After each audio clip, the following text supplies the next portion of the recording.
2025년 6월, 진짜 대통령은 따로 있다.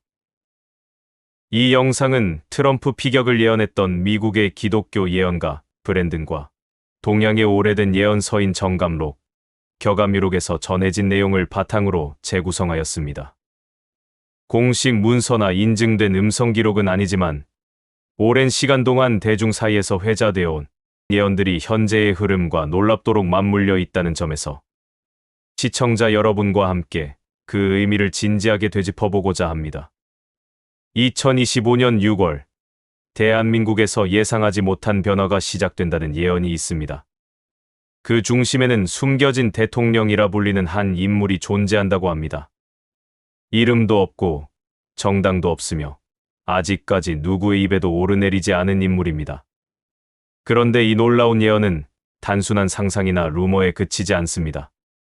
미국에서는 트럼프 피격 사건을 정확히 예언한 예언가 브랜든이 한국을 향한 메시지를 남겼고, 동양의 고대 예언서들 또한 2025년 을사년이라는 동일한 시점을 경고하고 있기 때문입니다. 이런 내용을 처음 접했을 때 솔직히 말씀드리면 저 역시 납득하기가 어려웠습니다. 선거까지 이제 2달도 채 남지 않았고 현실 정치 구도는 이미 어느 정도 확정되어 있는 상황입니다. 그런데 그 시점에 완전히 새로운 인물이 등장해 국민의 지지와 신뢰를 얻는다는 것은 상식적으로 생각해보면 현실성이 부족하다고 느껴졌습니다. 뿅망치를 사용하듯 갑자기 튀어나와 대통령이 된다는 설정은 결코 있을 수 없는 일이기 때문입니다. 그러나 이와 같은 예언이 지금 다시 회자되고 있다는 사실 자체가 의미심장하다고 판단했습니다. 현실적으로는 말이 되지 않는 이야기이지만 이 시점에 누군가가 그런 이야기를 다시 꺼내고 있다는 것은 분명히 지금의 시대에 어떤 불안이나 갈망이 깔려 있다는 방증이기 때문입니다. 브랜든은 2025년 6월 한국의 흐름이 바뀔 것이다라고 말했습니다. 그는 단순히 한 사람의 등장이 아니라 구조 자체의 전환을 예고했습니다.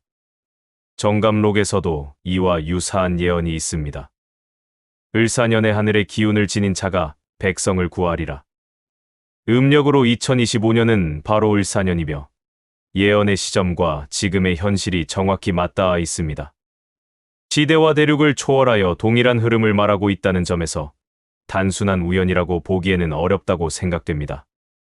전혀 다른 시간과 문화 속에서 남겨진 예언들이 동일한 방향을 가리킨다는 점은 분명히 섬뜩할 정도로 강한 인상을 줍니다. 저 개인적으로도 이 부분에서 깊은 흥미를 느꼈습니다. 말도 안 되는 이야기처럼 들리면서도 마치 무언가 숨겨진 진실이 그 안에 담겨 있는 듯한 이중적인 느낌을 주기 때문입니다. 브랜든이 본 환상에는 불타는 도시, 텅 빈 광장, 그리고 어둠 속을 뚫고 나오는 한 인물이 등장한다고 합니다. 그는 대중의 환호 속에 등장하는 영웅이 아니었으며 조용히 존재감을 드러내는 인물이었습니다. 오랫동안 우리 곁에 있었지만 주목받지 못했던 자, 또는 잘못된 시선으로 오해받았던 인물. 그리고 어느 날 상황의 흐름이 그를 중심으로 끌어올리게 된다고 합니다. 저는 이 묘사가 상징적으로 느껴졌습니다.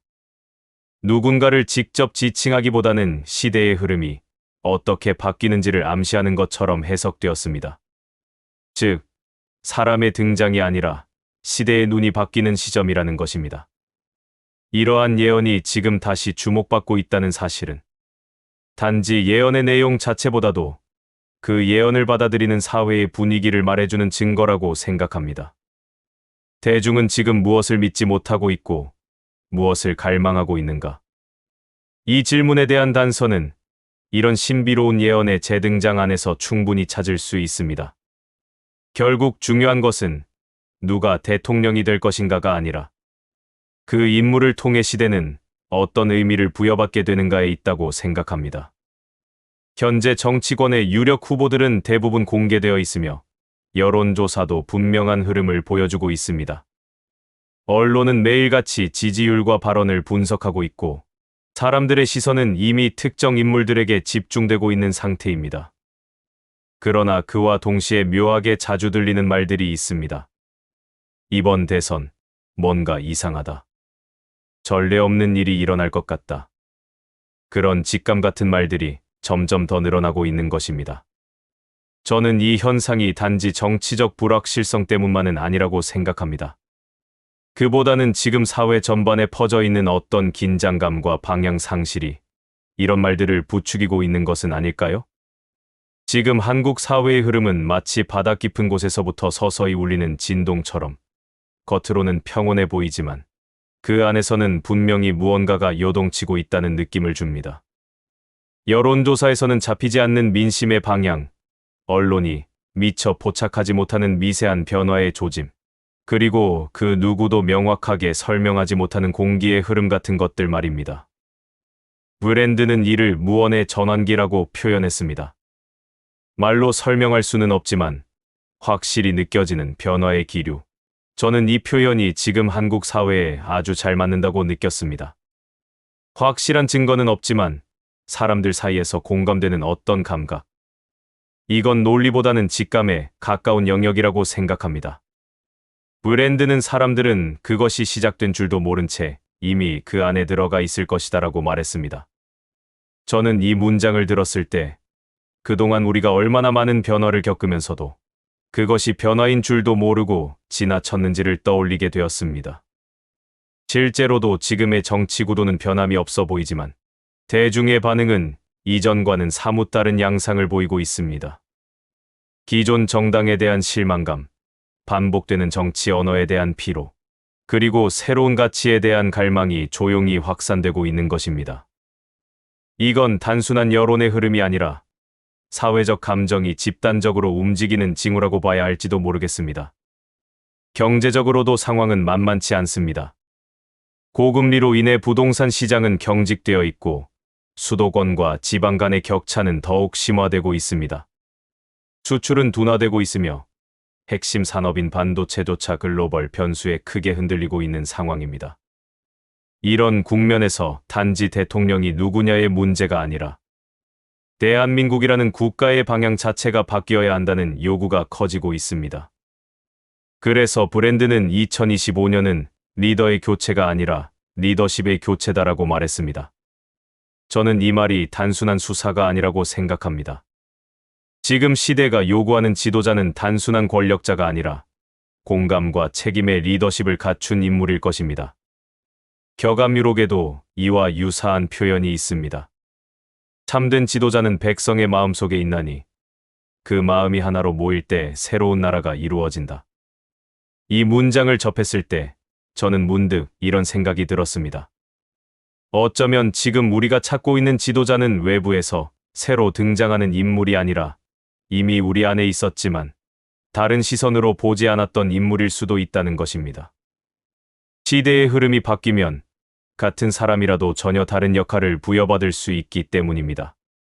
저는 이런 변화가 사람이 바뀌는 것보다 훨씬 더 무서운 일이라고 생각합니다.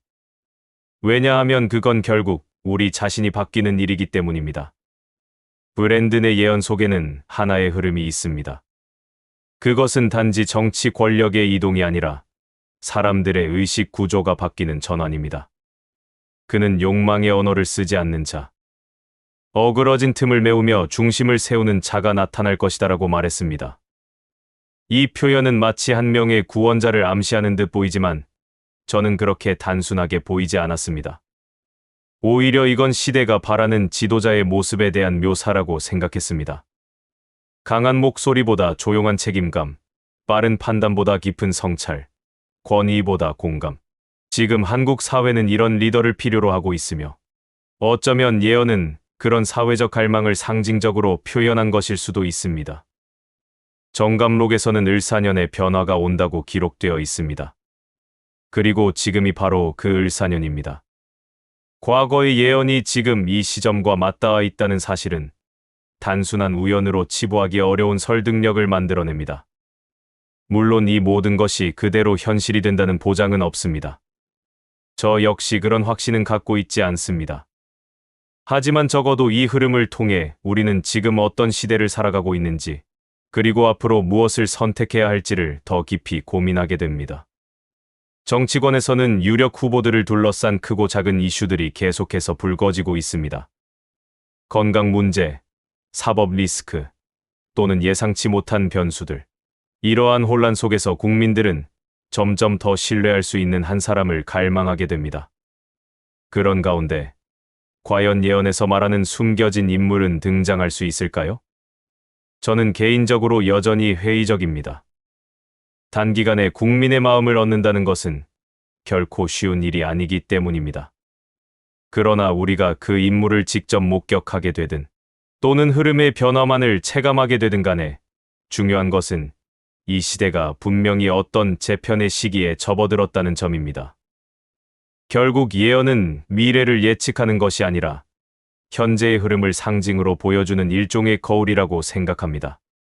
그 거울을 통해 우리는 지금의 혼란을 조금 더 넓은 시각에서 바라볼 수 있게 됩니다. 그리고 그 안에서 우리가 진정 원하는 리더십, 사회, 그리고 국가의 방향성을 되묻는 것. 그것이야말로 예언이 우리에게 주는 가장 중요한 메시지일지도 모릅니다. 오늘의 영상은 어떠셨나요? 댓글로 좋은 의견을 부탁드리고 더 많은 미스터리를 원하신다면 구독과 좋아요, 알림 설정으로 함께해 주십시오. 지금까지 미스테리함 채널이었습니다. 감사합니다.